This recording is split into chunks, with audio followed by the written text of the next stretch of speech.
शांति। 9 अक्टूबर 2023। बाबा के महावाक्य। मीठे बच्चे जितना याद में रहेंगे, पवित्र बनेंगे, उतना पारलौकिक माता पिता की दुआएं मिलेंगी। दुआएं मिलने से तुम सदा सुखी बन जाएंगे। प्रश्न: बाप सभी बच्चों को कौन सी राय देकर कुकर्मों से बचाते हैं? उत्तर: बाबा राय देते, बच्चे तुम्हारे पास जो भी धन दौलत आदि है वह सब अपने पास रखो, लेकिन ट्रस्टी होकर चलो। तुम कहते आए हो, हे भगवान, ये सब कुछ आपका है। भगवान ने बच्चा दिया, धन दौलत दिया। अब भगवान कहते हैं, इन सब से बुद्धि योग निकाल, तुम ट्रस्टी होकर रहो। श्रीमत पर चलो तो कोई भी कुकर्म नहीं होगा। तुम श्रेष्ठ बन जाएंगे। गीत ले लो दुआएं माँ बाप की। ओम शांति। जो बच्चे कहते हैं हमारा मुख नहीं चलता है, समझा नहीं सकते हैं, उन्हें सेंटर की ब्राह्मणियां कैसे सिखलाएं? यह शिव बाबा समझाते हैं। चित्रों पर समझाना तो बहुत सहज है। छोटे बच्चों को चित्र दिखलाकर समझाना पड़े ना। ऐसे नहीं क्लास में सब आकर बैठे और तुमने मुरली शुरू कर ली। नहीं, यह तो हड्डी जिगरी बैठ समझाना चाहिए। बच्चों ने गीत तो सुना। एक है पारलौकिक माता पिता, जिसको याद करते रहते हैं, तुम मात पिता हम बालक तेरे। वह है सृष्टि का रचयिता। मात पिता जरूर स्वर्ग ही रचेंगे। सतयुग में स्वर्गवासी बच्चे होते हैं। यहाँ के मात पिता खुद ही नरकवासी हैं, तो बच्चे भी नरकवासी ही पैदा करेंगे। गीत में कहा, ले लो दुआएं माँ बाप की। तुम जानते हो, इस समय के माँ बाप तो दुआएं नहीं देते। स्वर्गवासी दुआ देते हैं, जो दुआ फिर आधा कल्प चलती है। फिर आधा कल्प बाद श्रापित हो जाते हैं। खुद भी पतित बनते तो बच्चों को भी बनाते हैं। उसे आशीर्वाद तो नहीं कहेंगे। श्राप देते देते भारतवासी श्रापित हो गए। कितना दुख ही दुख है। इसलिए मात पिता को याद करते हैं। अभी वह मात पिता दुआएं कर रहे हैं, पढ़ाकर पतित से पावन बना रहे हैं। यहाँ है आसुरी संप्रदाय, रावण राज्य। वहाँ है दैवी संप्रदाय, राम राज्य। रावण का जन्म भी भारत में है। शिव बाबा, जिसको राम कहते हैं, उनका जन्म भी भारत में है। तुम जब वाम मार्ग में जाते हो तो भारत में रावण राज्य शुरू होता है। तो भारत को ही राम परम पिता परमात्मा आकर पतित से पावन बनाते हैं। रावण आते हैं तो मनुष्य पतित बनते हैं। गाते भी हैं, राम गयो रावण गयो, जिनका बहु परिवार है। राम का परिवार तो बहुत छोटा है और सब धर्म खत्म हो जाते हैं, सबका विनाश हो जाता है। बाकी तुम देवी देवताएं रहेंगे। तुम अभी जो ब्राह्मण बने हो वही ट्रांसफर होंगे सतयुग में। तो अब तुमको माँ बाप की दुआएं मिल रही हैं। माँ बाप तुमको स्वर्ग का मालिक बनाते हैं। वहाँ तो सुख ही सुख है। इस समय कलयुग में है दुख, सभी धर्म दुखी हैं। अभी कलयुग के बाद फिर सतयुग होना है। कलयुग में कितने ढेर मनुष्य हैं, सतयुग में तो इतने मनुष्य नहीं होंगे। जितने ब्राह्मण होंगे वही फिर वहाँ देवता बनेंगे, वह भी त्रेता तक वृद्धि को पाते रहेंगे। कहते हैं क्राइस्ट से 3000 वर्ष पहले सतयुग था, बिफोर क्राइस्ट और आफ्टर क्राइस्ट। सतयुग में तो एक ही धर्म, एक ही राज्य है। वहाँ मनुष्य भी थोड़े होंगे, सिर्फ भारत होगा और कोई धर्म नहीं होगा। सिर्फ सूर्यवंशी ही होंगे, चंद्रवंशी भी नहीं होंगे। सूर्यवंशी को भगवान भगवती कह सकते हैं, क्योंकि वे संपूर्ण हैं। तुम बच्चे जानते हो, पतित पावन तो एक परम पिता परमात्मा ही है। चक्र के चित्र तरफ इशारा। देखो, बाप ऊपर में बैठे हैं, यह ब्रह्मा द्वारा स्थापना करा रहे हैं। अभी तुम पढ़ रहे हो। जब इन देवताओं का राज्य रहता है तब और कोई धर्म नहीं रहता है। फिर आधा कल्प बाद वृद्धि होती जाती है, ऊपर से आत्माएं आती जाती हैं, वर्ण बदलते जाते हैं, जीवात्माएं बढ़ती जाती हैं। सतयुग में होंगे 9 लाख, फिर करोड़ होंगे, फिर वृद्धि को पाते जाएंगे। सतयुग में भारत श्रेष्ठाचारी था, अभी भ्रष्टाचारी है। ऐसे नहीं, सब धर्म वाले श्रेष्ठाचारी बन जाएंगे। कितने ढेर मनुष्य हैं। यहाँ भी भ्रष्टाचारी से श्रेष्ठाचारी बनने में कितनी मेहनत लगती है। घड़ी घड़ी श्रेष्ठाचारी बनते बनते फिर विकार में जाए भ्रष्टाचारी बन पड़ते हैं। बाप कहते हैं, मैं आया हूँ तुमको काले से गोरा बनाने। तुम घड़ी घड़ी फिर गिर पड़ते हो। बेहद का बाप तो सीधी बात बतलाते हैं। कहते हैं, यह क्या कुल कलंकित बनते हो, काला मुंह करते हो, क्या तुम गोरा नहीं बनेंगे? तुम आधा कल्प श्रेष्ठ थे, फिर कलाएं कम होती जाती हैं।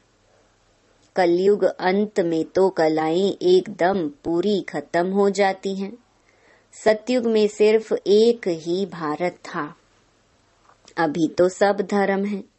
बाप आकर फिर सतयुगी श्रेष्ठ सृष्टि स्थापन करते हैं। तुमको भी श्रेष्ठाचारी बनना चाहिए।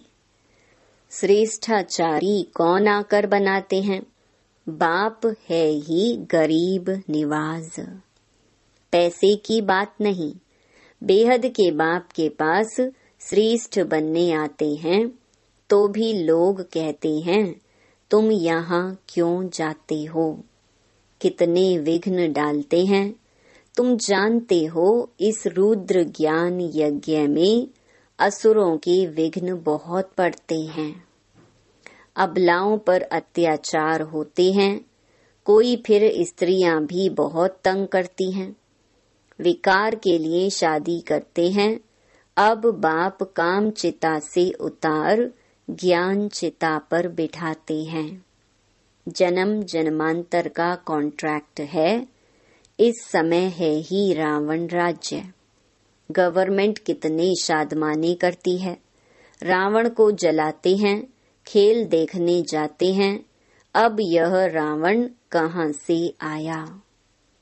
रावण का जन्म हुए तो 2500 वर्ष हुए हैं। रावण ने सबको शोक वाटिका में बिठा दिया है। सब दुखी ही दुखी हैं। राम राज्य में सब सुखी ही सुखी होते हैं। अभी है कलयुग का अंत। विनाश सामने खड़ा है। इतने करोड़ों मनुष्य मरेंगे तो जरूर लड़ाई लगेगी ना। सरसों मुहाफिक सब पिस जाते हैं। अब देखते हो तैयारियां हो रही हैं, बाप स्वर्ग की स्थापना कर रहे हैं। यह ज्ञान और कोई भी दे न सके। यह ज्ञान बाप ही आकर देते हैं और पतित को पावन बनाते हैं। सद्गति करने वाला एक ही बाप है। सतयुग में है ही सद्गति, वहाँ गुरु की दरकार नहीं। अभी तुम इस नॉलेज से त्रिकालदर्शी बनते हो। सतयुग में लक्ष्मी नारायण में ये ज्ञान बिल्कुल नहीं होगा। तो फिर परंपरा से यह ज्ञान कहाँ से आया? अभी है कलयुग का अंत। बाप कहते हैं तुम मुझे याद करो। स्वर्ग की राजधानी स्थापन करने वाले बाप को और वर्षे को याद करो। पवित्र तो जरूर रहना पड़ेगा। वह है पावन दुनिया, यह है पतित दुनिया। पावन दुनिया में कंस, जरासंधि, हिरण्याकश्यप आदि होते नहीं। कलयुग की बातों को सतयुग में ले गए हैं। शिव बाबा आए हैं कलयुग के अंत में। आज शिव बाबा आए हैं, कल श्री कृष्ण आएगा। तो शिव बाबा और श्री कृष्ण के पाठ को मिला दिया है। शिव भगवानुवाच उन द्वारा पढ़कर श्री कृष्ण की आत्मा यह पद पाती है। उन्होंने फिर भूल से गीता में श्री कृष्ण का नाम डाल दिया है। यह भूल फिर भी होगी। मनुष्य भ्रष्टाचारी बने तब तो बाप आकर श्रेष्ठाचारी बनाए। श्रेष्ठाचारी ही 84 जन्म पूरे कर भ्रष्टाचारी बनते हैं। इस चक्र पर समझाना तो बहुत सहज है। झाड़ में भी दिखाया हुआ है। नीचे तुम राजयोग की तपस्या कर रहे हो, ऊपर लक्ष्मी नारायण का राज्य खड़ा है। अभी तुम थुर में बैठे हो, फाउंडेशन लग रहा है। तुम जानते हो फिर सूर्यवंशी कुल वैकुंठ में जाएंगे। राम राज्य को वैकुंठ नहीं कहा जाता, वैकुंठ श्री कृष्ण के राज्य को कहा जाता है। अभी तो तुम्हारे पास बहुत आएंगे। एग्जीबिशन आदि में तुम्हारा नाम बाला होगा। एक दो को देखकर वृद्धि को पाएंगे। बाप आकर ये सब बातें समझाते हैं। चित्रों पर किसको समझाना बहुत सहज है। सतयुग की स्थापना भगवान ही आकर करते हैं और आते हैं पतित दुनिया में। सांवरे से गोरा बनाते हैं। तुम श्री कृष्ण की राजधानी की वंशावली भी हो, प्रजा भी हो। बाप अच्छी रीति समझाते हैं। निराकार शिव बाबा आत्माओं को बैठ समझाते हैं कि आप मुझे याद करो। यह है रूहानी यात्रा। हे आत्माएं, तुम अपने शांति धाम निर्वाण धाम को याद करो तो स्वर्ग का वर्षा मिलेगा। अभी तुम संगम पर बैठे हो। बाप कहते हैं मुझे और अपने वर्षे को याद करो तो तुम यहाँ स्वर्ग में आ जाएंगे। जो जितना याद करेंगे और पवित्र रहेंगे उतना ऊंच पद मिलेगा। तुमको कितनी बड़ी दुआएं मिल रही हैं। धनवान भव, पुत्रवान भव, आयुष्वान भव। देवताओं की आयु बहुत बड़ी होती है। साक्षात्कार होता है। अभी यह शरीर छोड़ जाकर बच्चा बनना है तो यह अंदर में आना चाहिए। हम आत्मा ये पुराना शरीर छोड़ जाकर गर्भ में निवास करेंगी। अंत मते सो गते। बूढ़े से तो हम क्यों ना बच्चा बन जाऊं। आत्मा इस शरीर के साथ है तब तकलीफ महसूस करती है। आत्मा शरीर से अलग है तो आत्मा को कोई तकलीफ महसूस नहीं होती है। शरीर से अलग हुआ खलास। हमको अब जाना है, मूल वतन से बाबा आते हैं लेने लिए। यह दुख धाम है, अभी हम जाएंगे मुक्ति धाम। बाप कहते हैं सबको मुक्ति धाम ले जाता हूँ। जो भी धर्म वाले हैं सबको मुक्ति धाम जाना है। वह पुरुषार्थ भी मुक्ति में जाने के लिए करते हैं। बाप कहते हैं मुझे याद करो तो मेरे पास आ जाएंगे।